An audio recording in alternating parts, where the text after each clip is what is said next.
सुनोगे, ये भारत की धरती ऐसी धरती है जिस धरती पे दूध को बहाया जाता है। भारत की एक ऐसी धरती है जहां पे दूध को बहाया जाता है और घी को जलाया जाता है और मूत को पिलाया जाता है। वाह, कितनी विडंबना में हम सब फंसे हैं। आखिर आप कब तक ब्राह्मणवादी व्यवस्था के चक्कर में पड़े रहोगे मेरे भाई? कम से कम अब तो समझो जा। यही बदे हमार कहना बा, गरीबे का दूध मिलत नहीं खे, दूध पिए खातिर आ खाए खातिर घी मिलत नहीं खे। हमने कहो के आगे में जरा उतने जा, पानी में बहो उतने जा। यही से एगो बात कहना बा। का कहना बा? खोला बाहू जान, खोला बाहू जान अखिया, खोला बाहू जान अखिया, खोला बाहू जान, खोला बाहू जान अखिया, खोला बाहू जान, खोला बाहू जान अखिया, खोला बाहू जान अखिया, खोला बाहू जान, खोला बाहू जान अखिया, खोला बाहू जान अखिया, खोला बाहू जान, दिल से जय भीम बोला अखिया, खोला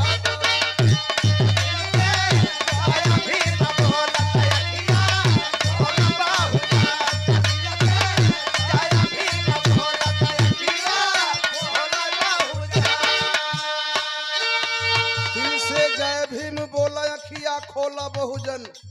ब्राह्मणवादी व्यवस्था की तो बातें छोड़ दीजिए। जब बहुजन का नाम लिया जाता है तो कुछ लोग बुझेला कि बहुजन माने खाली बहुजन समाज पार्टी। नहीं मेरे मित्रों, बहुजन समाज का मतलब 85% के लोगों से मेरा निवेदन है कि पाखंडवाद में मत पड़िए। आपको हमको समझना है, आप जहां खड़े हैं, आप जहां खड़े हैं उसके लिए बाबा साहब लड़े हैं। आपके पास जो दौलत है वो बाबा साहब के बदौलत है। आपके पास जो कार है वो बाबा साहब का उपकार है। ऐसे बाबा साहब को मैं प्रणाम करता हूं और बहुजन समाज के लोगों से एक निवेदन करता हूं। कौन सा निवेदन?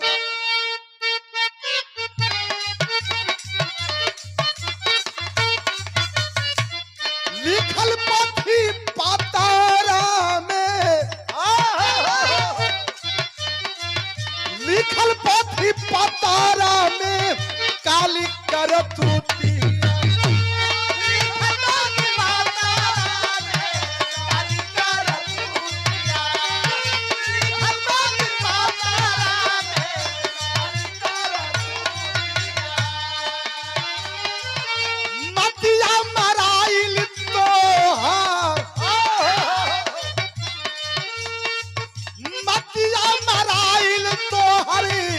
बन गई लछुतिया,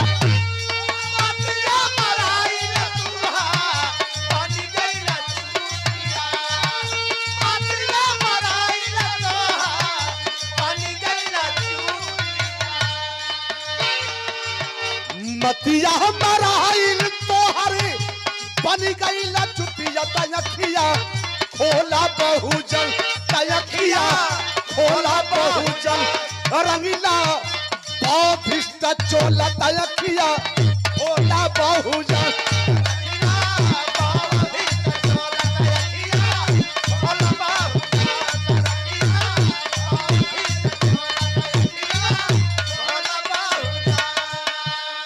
हम ढेर समझाए ना, हमार लाइन खुदे समझा देती है। एकदम लाइन समझाओ। प्रकाश, ओम प्रकाश, अच्छा भूल गई का प्रकाश।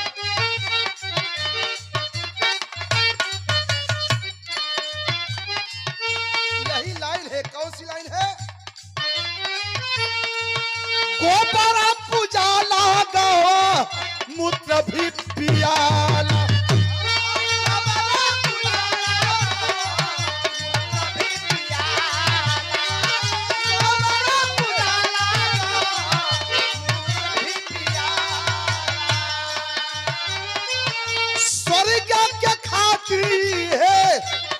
कुछ दियाला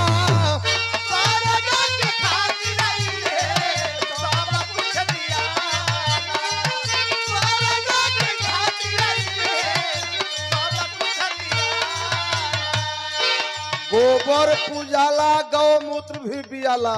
बारे भारत का धरती, बारे भारत के लोग कितना अंधविश्वास में पड़ा जला जा, वही गोबर के पिय तड़ जा, मूत के पिय तड़ जा कि हमार शरीर ठीक रही।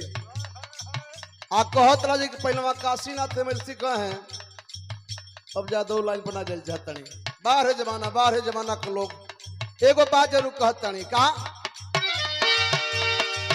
गोबर पूजाला गहवा मूत्र पियाला तयखिया खोला बहुजन तयखिया खोला बहु पाभल भरे अपन झोला तयखिया खोला बहुजन।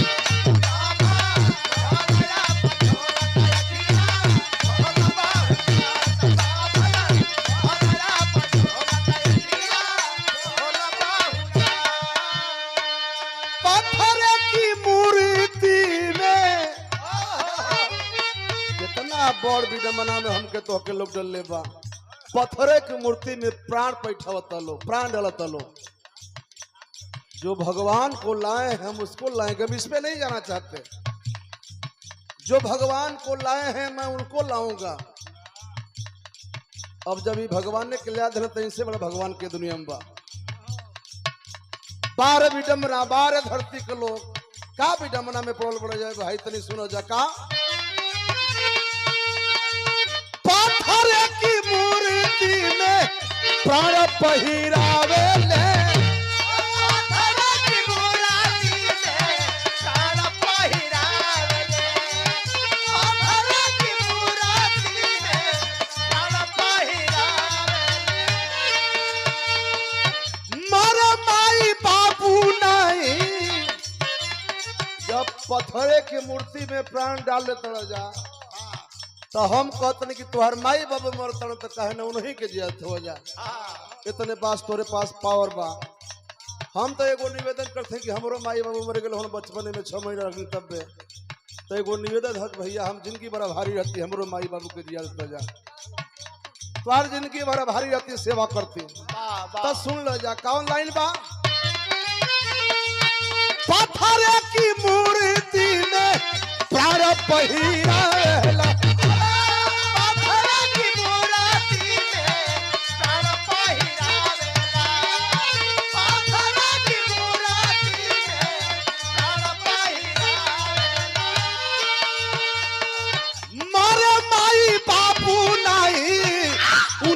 जिया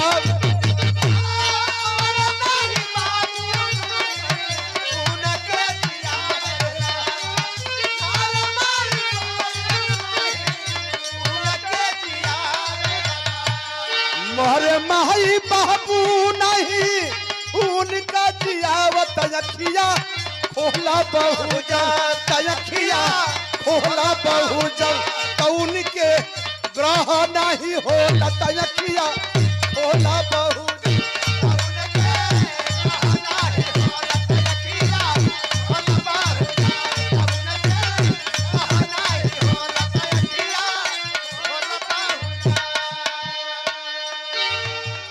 चल जा जाए यहाँ से बाबा धाम, यहाँ से चल जाओ तरकुलही माई मैहर माई चल जाओ जेब काटे वाला तैयार बनो सब।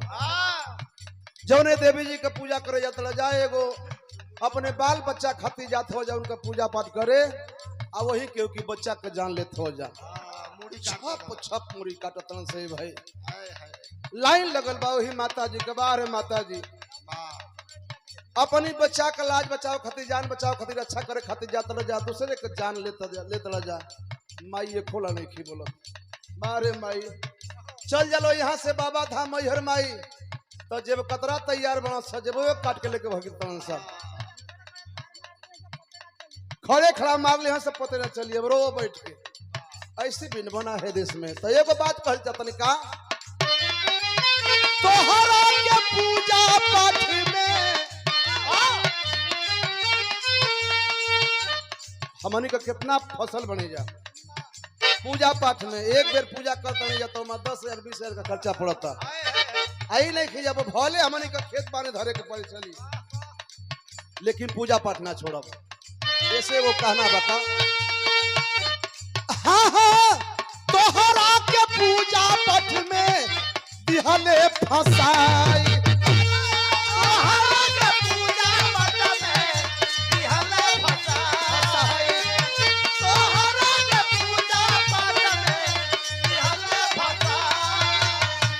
तो के पूजा पाठ में लोग फंसा दिहला अपने लोग का करता रात ताजा लेके लोगवा काटला मलाई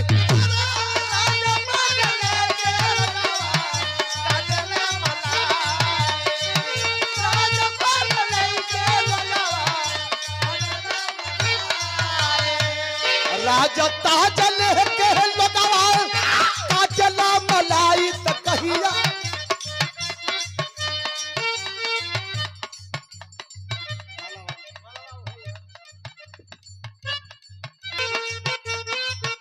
राजा ताजा लेके आजी काटला मलाई तजखिया खोला बहुजन तजखिया खोला बहुजन तकबले हईबा भूजा छोला तजखिया खोला बहुजन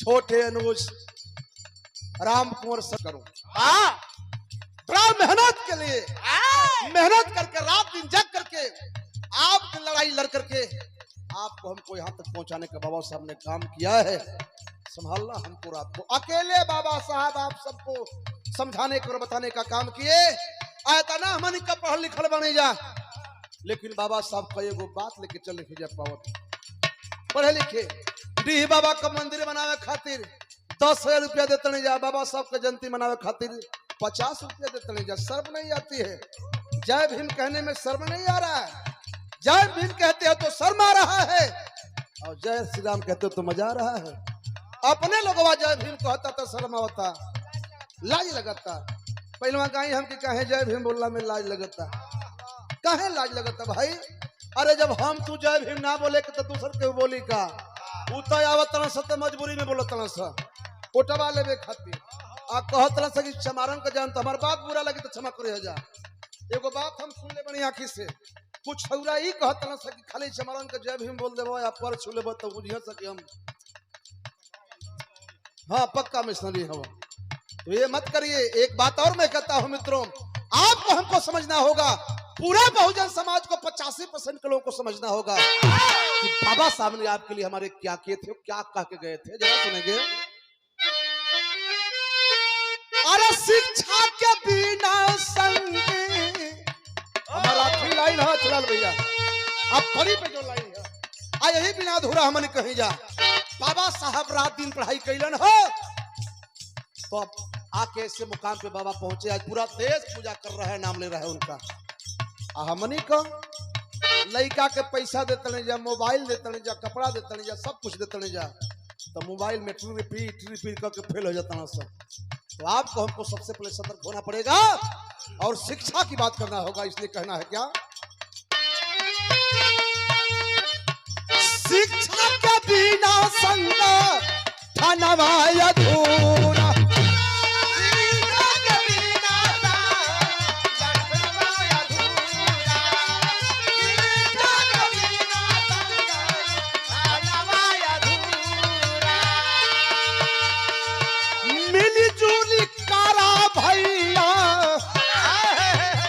अगर मिलजुल करके हम लड़ाई नहीं लड़ने का काम करेंगे अपनी तो ये संविधान आज बिकने जा रहा है आप सुन लें और जिस दिन संविधान बिक जाएगा तो आप जहां पहले थे वही रहोगे मैं बता देना चाहता हूं एक बिरादरी की बात नहीं है 85% के लोगों से मैं बता रहा हूं इसलिए कह रहा हूं क्या सब ही लोग मिल के ओके कर लोगन पूरा